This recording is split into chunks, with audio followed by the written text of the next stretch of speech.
Assalamualaikum warahmatullahi wabarakatuh. Perkenalkan, saya Eki Mulyana, saya dari kelas MN20C. Kali ini saya akan mempresentasikan salah satu materi mata kuliah akuntansi manajemen, yaitu tentang anggaran, perencanaan, dan pengendalian. Langsung saja, yang pertama adalah anggaran. Anggaran adalah komponen kunci dari perencanaan, yaitu rencana keuangan untuk masa depan yang mengidentifikasi tujuan dan tindakan yang diperlukan untuk mencapainya. Yang kedua adalah perencanaan. Perencanaan adalah pandangan ke depan untuk melihat tindakan apa yang seharusnya dilakukan agar dapat mewujudkan tujuan tertentu.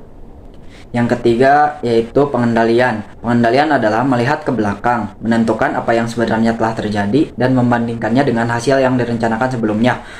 Perbandingan ini dapat digunakan untuk menyesuaikan anggaran, yaitu melihat ke masa depan sekali lagi. Selanjutnya ada jenis-jenis anggaran. Jenis anggaran ada 3. Yang pertama adalah anggaran induk atau master budget.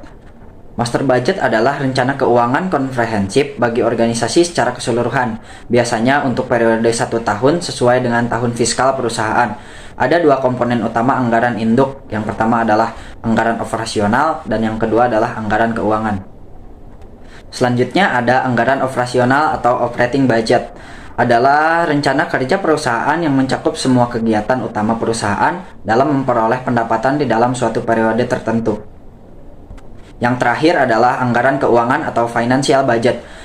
Anggaran keuangan atau financial budget adalah anggaran yang berisi taksiran-taksiran tentang kegiatan-kegiatan dan kondisi finansial perusahaan dalam jangka waktu atau periode tertentu yang akan datang, di mana anggaran keuangan perusahaan secara terstruktur dituangkan dalam laporan neraca atau balance sheet. Selanjutnya ada manfaat anggaran. Manfaat anggaran ada 4. Yang pertama adalah memaksa para manajer untuk melakukan perencanaan. Yang kedua, menyediakan informasi yang dapat digunakan untuk memperbaiki pengambilan keputusan. Yang ketiga, menyediakan standar evaluasi kerja. Dan yang terakhir adalah memperbaiki komunikasi dan koordinasi. Yang selanjutnya adalah sistem penyusunan anggaran. Sistem penyusunan anggaran ada 3. Yang pertama adalah sistem anggaran induk tradisional. Sistem anggaran induk tradisional merupakan pembuatan anggaran induk sebagian besar didasarkan pada anggaran induk tahun sebelumnya. Yang kedua adalah Zero Based Budgeting atau ZBB. Manajer pusat mempertanggungjawabkan harus menjustifikasi setiap aktivitas yang direncanakan dan taksiran biayanya seolah aktivitas tersebut baru pertama kali dilakukan. Yang terakhir adalah Planning, Programming, and Budgeting System.